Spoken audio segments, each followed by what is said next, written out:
사순절이 되면 대부분 신앙을 가지고 있으신 분들이 사순절의 의미에 대해서 대략적으로는 압니다. 예수님께서 고난을 당하셨는데 부활절 전에 한 40일 정도 되는 기간 동안 이 예수님께서 당하신 그 고난을 묵상하고 기억하는 기간이구나. 그래서 예수님께서도 우리를 위해서 이렇게 고난을 당하시고 고통을 당하셨으니까 나도 이제 좀 이 사순절 기간 동안에는 조금 절제해야 되겠다. 마음을 먹으신 분들이 아마 있을 겁니다. 이 사순절 기간에는 먼저 우리의 마음을 돌아봐야 됩니다. 우리의 내면을 성찰해 봐야 됩니다. 그래서 하나님과 나 사이의 관계를 다시 한번 재정립해서 예수 그리스도께서 받으셨던 아무것도 아닌 나를 위하여서 고난 받으셨던 그 고난에 나도 동참하고, 또 이 사순절 기간이 끝나고 난 이후에 어떤 일이 일어나게 됩니까? 예수님께서 부활하시잖아요. 그 부활의 영광에 나도 참여해야 되겠다라는 그런 마음으로 준비하는 절기가 바로 이 사순절 기간입니다. 어느덧 봄이 한층 다가온 것 같습니다. 자, 봄이 되면 정원을 가꾸는 사람이라거나 아니면 식물을 키우는 사람들에게는 이 봄이라는 계절이 굉장히 뜻깊은 계절이죠. 겨울 동안 휴식을 취하던 식물들이 다시금 잠에서 깨어나는 시간이라고 할까요? 그래서 파릇파릇한 그 새순들이 돋으면서 생기를 되찾고 새로운 싹을 틔우는 계절이 바로 봄이니까 마음이 좀 새롭게 되어지는 그런 경험들을 아마 해보셨을 겁니다.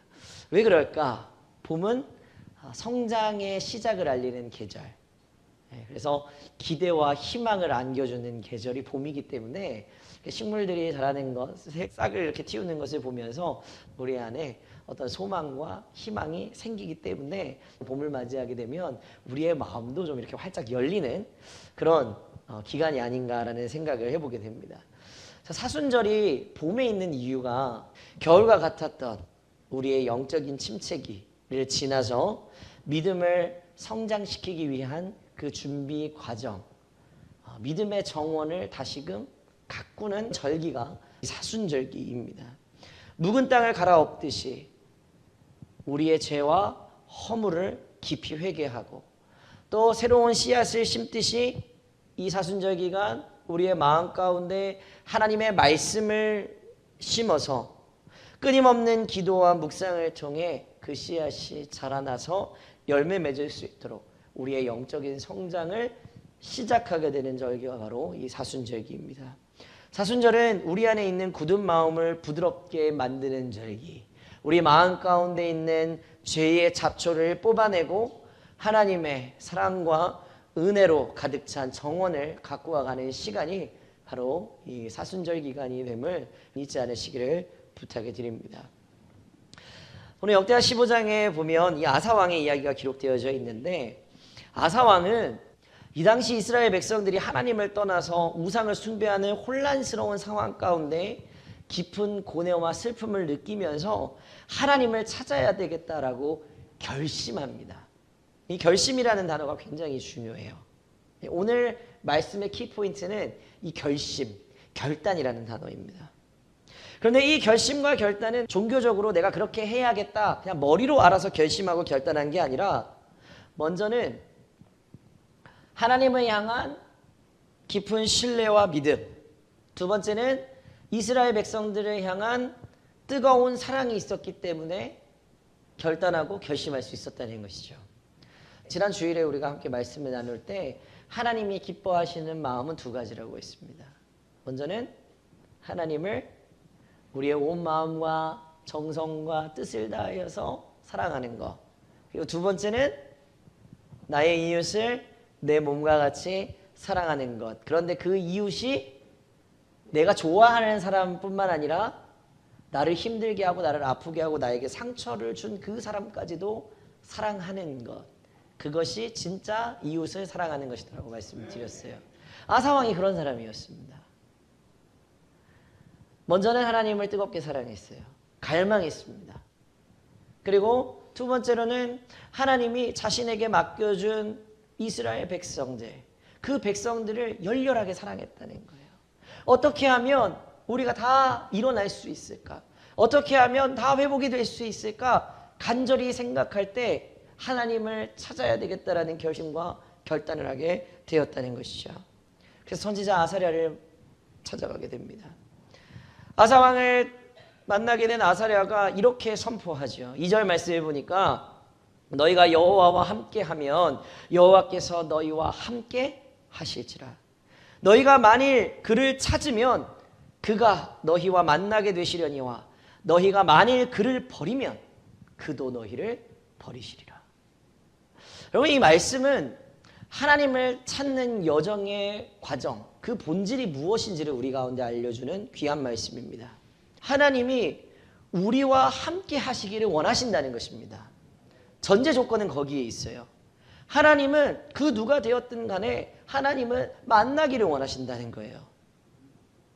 그런데 하나님은 우리를 만나길 원하시지만 하나님이 우리를 향해서 먼저 찾아오지는 않으신다는 겁니다. 하나님은 문 밖에 서서 우리를 기다리고 계시는 거예요. 그러면 어떻게 해야 될까요? 하나님 만나려면 우리가 하나님 앞으로 나가야 되는 것입니다. 수동적인 게 아니라 누가 시켜서가 아니라 우리가 능동적으로 하나님 앞에 나가야 되는 것입니다. 우리가 하나님을 찾을 때 하나님은 기꺼이 우리에게 나타나 주신다라는 약속의 말씀인 거예요. 하나님을 찾는다라는 것은 우연히 어떤 방법 단 한 번 노력해서 하나님에 대해서 다 알고 하나님을 찾아지게 되는 게 아니라 능동적인 갈망과 끊임없는 믿음의 행동, 믿음의 행위를 통해서 하나님을 발견하게 된다는 것입니다. 등산가가 높은 산을 오를 때 정상이 보입니까? 처음에 보이지 않죠. 그러나 이 길 끝 어딘가에는 정상이 있다라는 것을 믿고 어떤 어려움과 고난과 고통이 찾아와도 끝까지 그 정상 정복을 향하여서 그 시련을 겪어내고 올라가는 것을 노력하는 것을 여러분 보셨을 거예요. 그리고 정상에 올라갔을 때 어떻습니까? 환희와 희열을 느끼잖아요.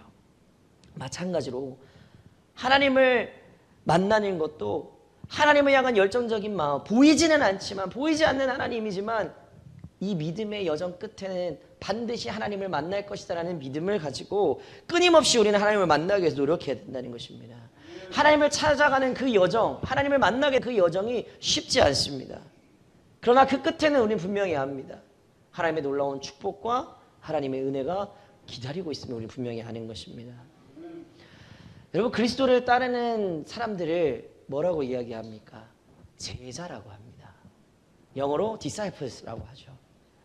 그런데 이 제자라는 단어가 어디에서 왔는가? 훈련이라는 단어에서 왔습니다. discipline이라는 단어에서 왔죠. 어원이 같아요. 그러니까 제자도라는 것은 뭐냐면 단순히 그냥 믿음을 고백하는 게 제자가 아니라 끊임없이 자기 훈련과 헌신을 통해서 예수님을 닮아가는 과정이 바로 제자도, 제자의 길이라고 이야기하는 것입니다. 제자가 된 사람들은 자신의 스승을 따라 살아가고 싶어 합니다. 그래서 스승의 가르침을 따르고 실천하고 삶의 모든 영역에서 스승의 모습을 닮아가려고 노력한다는 것이죠. 우리가 늘 고백하잖아요. 예수님의 제자가 되었다고. 그런데 우리는 얼마나 예수님의 가르침을 따라 살아가고 있는가 우리 한번 점검해 봐야 될 줄로 믿습니다. 그래서 예수님의 가르침을 따라 살아가는 것이 진정한 제자의 삶이 된다는 것을 우리는 기억해야 될 줄로 믿습니다. 누가복음 15장에 보면 탕자의 비유가 나와 있습니다. 아버지가 집을 나간 아들이 돌아오기를 간절히 기다리며 문 밖을 매일 나가서 서성입니다. 우리 하나님 아버지의 모습이죠. 아들의 방탕한 생활에 대한 소문을 들을 때마다 이 아버지의 마음이 어땠을까요? 잘 됐다. 재산 반이나 가져간 녀석이 그렇게 하고 있으니 꼴 좋다 그랬을까요? 아닙니다. 마음이 아픈 거예요. 가슴이 아픈 겁니다. 그리고 아들을 위하여서 기도하는 거예요. 빨리 깨닫고 돌아왔으면 좋겠다. 그리고 마침내 이 아들이 모든 것을 다 잃고 나서 회개하고 집으로 돌아오니까 아버지가 어떻게 했습니까? 저기 멀리서 거지 같은 모습으로 저기 아들이 오는 게 보이는 거예요. 다른 사람은 못 알아보지만 누구는 알아봅니까? 아버지는 알아보는 거예요. 한달음에 달려가서 그 아들을 거짓골을 하고 있는 그 아들을 툭 껴안는 거예요. 무한한 하나님의 사랑과 용서를 보여주는 감동적인 비유입니다. 근데 여기까지만 알면 안 돼요. 한 가지 더. 조금 전에 말씀드렸다시피 하나님을 찾아가는 과정 가운데 우리에게 필요한 건 뭐라고 말씀드렸죠? 능동적인 믿음의 행위가 필요하다고 했잖아요. 하나님 앞에 우리가 가야 된다고 말씀드렸잖아요. 집을 나간 탕자가 집으로 돌아오는 능동적인 선택이 없었다면 탕자가 집으로 돌아올 수 있었을까요? 아닙니다. 마음은 내가 집으로 돌아가야지 했지만 내가 집으로 향하여서 한 걸음 내딛지 않았다면 아버지의 사랑도 느낄 수 없고 집으로 돌아갈 수도 없었을 겁니다. 우리도 하나님을 만나기 원하고 하나님 아버지 앞에 나가기 원한다면 우리에게 필요한 건 행동이라는 거예요. 하나님 앞에 나아가기 위한 노력, 그 행동이 있어야 된다는 것입니다. 여러분 얼마나 하나님을 찾기 위해서 노력하고 행동하고 계십니까? 그런데 우리가 하나님 앞에 돌아가기만 하면 탕자를 맞이하게 된 아버지가 아들의 잘못을 탓하지 않고 기쁨으로 맞이한 것처럼 오늘 우리의 아버지 되시는 하나님도 우리를 그렇게 기쁨으로 맞이해 주실 줄로 믿습니다.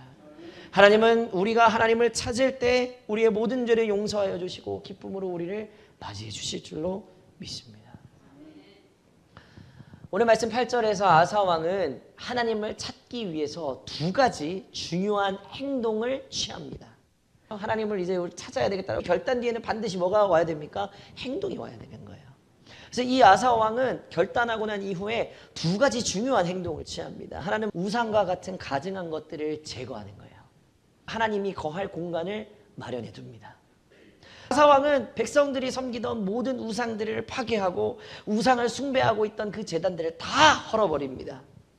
이 아사 왕의 행동은 눈에 보이는 우상들을 제거하는 것처럼 보였겠지만 아니에요.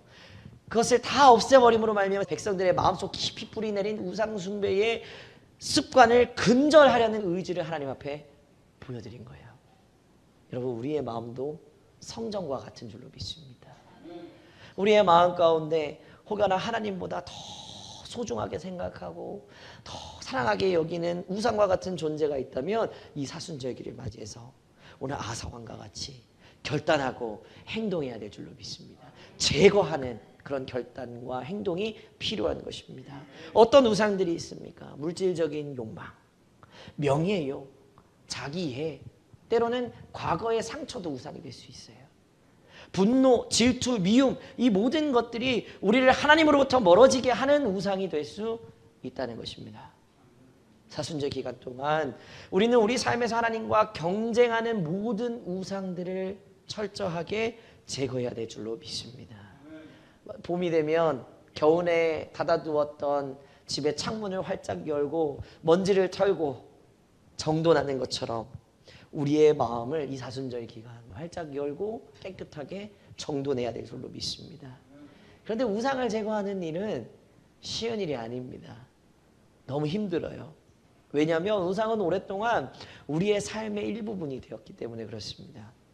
우리에게 익숙하고 너무나도 편안한 존재가 되었기 때문에 그래요. 그런데 우리가 우상을 제거하지 않고는 이러한 것들을 우리의 마음속 깊은 곳에서 뽑아내지 않고서는 하나님과의 진정한 만남을 경험할 수 없다는 거예요. 그것을 우리는 쓴뿌리라고 이야기해요. 하나님의 사랑을 진짜 우리가 느끼고 체험하고 경험하려면 우리 마음속 깊은 곳에 있는 이 쓴뿌리를 반드시 제거해야만 됩니다. 그리고 우상을 제거하는 것은 마치 옷을 벗는 것과 똑같습니다. 어제 입었던 옷 위에 오늘 입을 옷을 다시 입지 않잖아요. 그죠? 새로운 옷을 입으려면 어떻게 해야 됩니까? 내가 입었던 옷을 벗어야 새로운 옷을 입을 수가 있는 거예요. 그래서 이 우상을 제거하는 과정은 내가 새로운 옷을 입기 위해서 과거의 옷을 벗는 그런 과정과도 똑같은 겁니다. 반드시 거쳐야 되는 과정이라는 거예요. 과거에 입었던 옷을 반드시 벗어야 새 옷을 입을 수 있는 것처럼 우상을 제거해야만 하나님의 놀라운 은혜와 사랑을 덧입을 수가 있다는 것이죠. 두 번째 결단은 무엇이었는가? 아사왕은 무너진 하나님의 제단을 재건했다는 것입니다. 아사왕은 파괴된 제단을 다시 쌓습니다. 그리고 그곳에서 하나님께 제사를 드립니다. 예배를 드려요. 백성들과 함께 하나님께 예배하면서 하나님께 순종하고 헌신할 것을 다짐합니다. 제단을 재건하는 것은 무너뜨린 건물을 다시금 세운 것이 아니라 하나님과의 관계를 회복하고 새로운 시작을 다짐하는 의미 있는 행동이었다는 것입니다.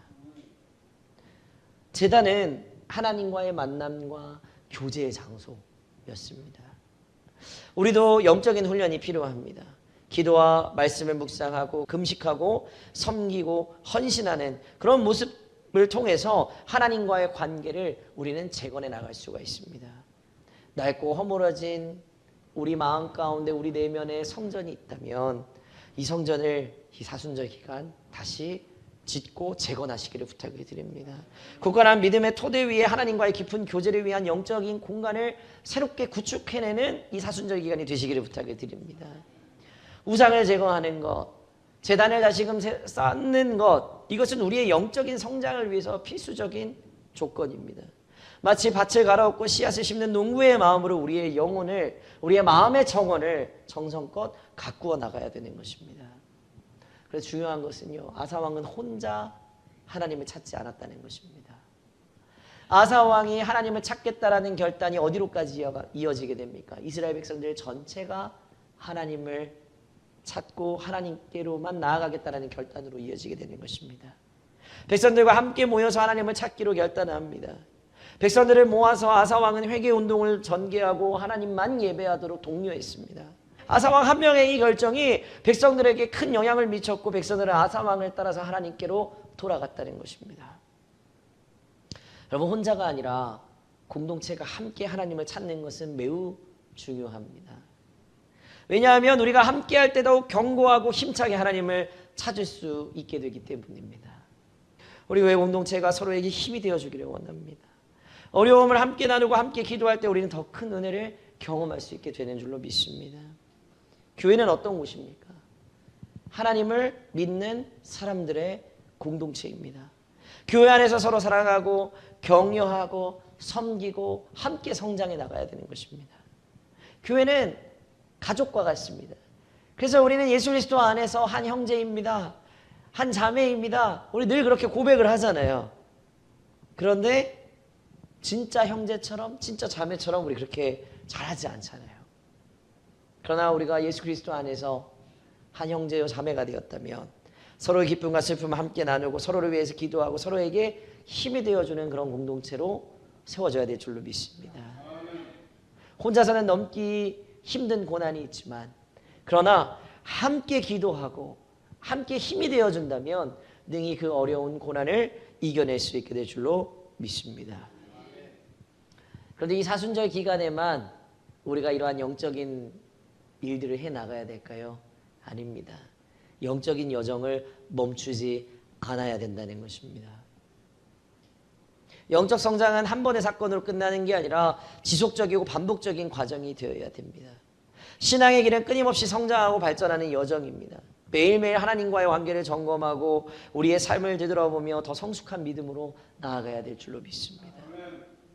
아사왕은 계속해서 하나님 앞에 잘못된 부분들을 발견해 나가고 그것을 개혁해 나갑니다. 16절 말씀 보니까 아사왕이 자신의 어머니가 만든 우상까지 과감하게 제거하고 성전을 더욱 아름답게 꾸며 나갑니다.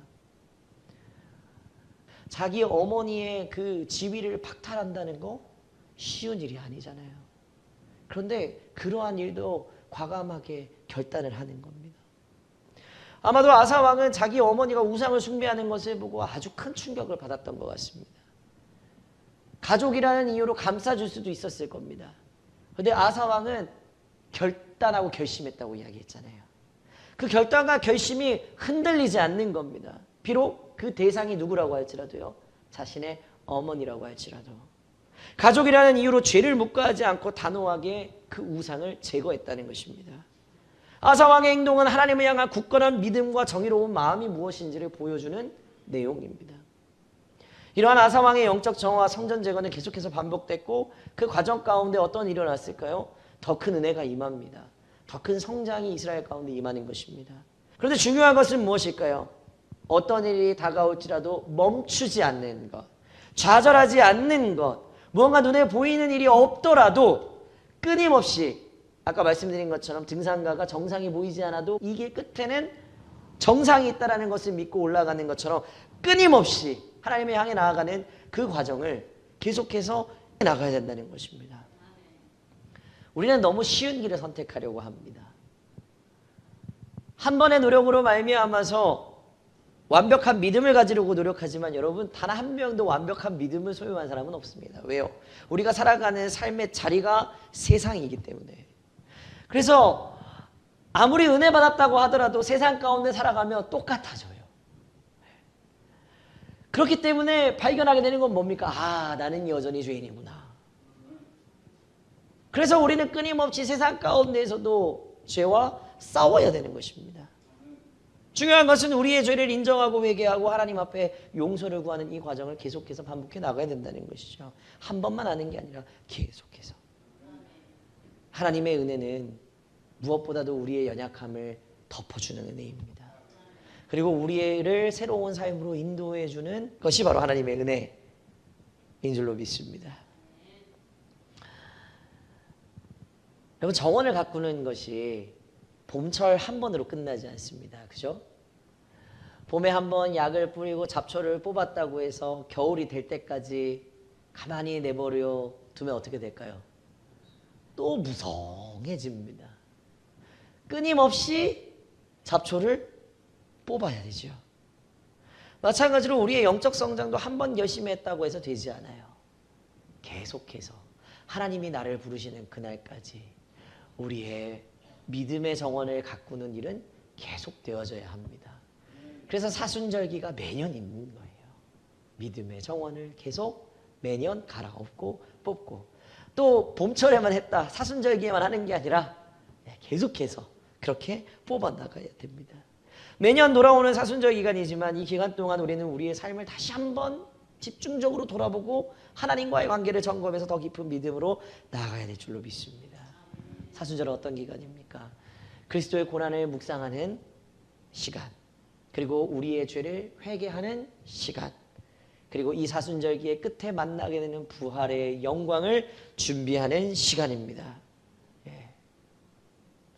그래서 올해 사순절과 부활절의 주제가 뭡니까?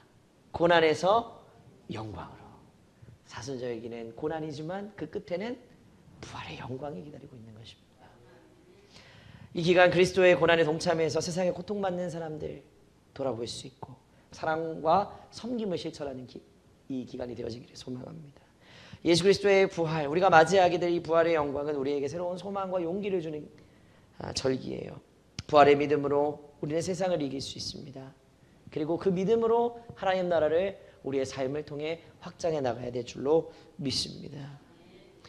믿음으로 하나님을 찾는 삶을 살아가고 하나님을 찾아 삶의 모든 영역에서 세상을 압도하는 그런 귀한 삶으로 주님께 영광을 돌리는 저와 여러분, 그리고 그러한 일들을 경험하게 되는 이 귀한 사순절기가 되시기를 주님의 이름으로 간절히 축원합니다. 기도하겠습니다.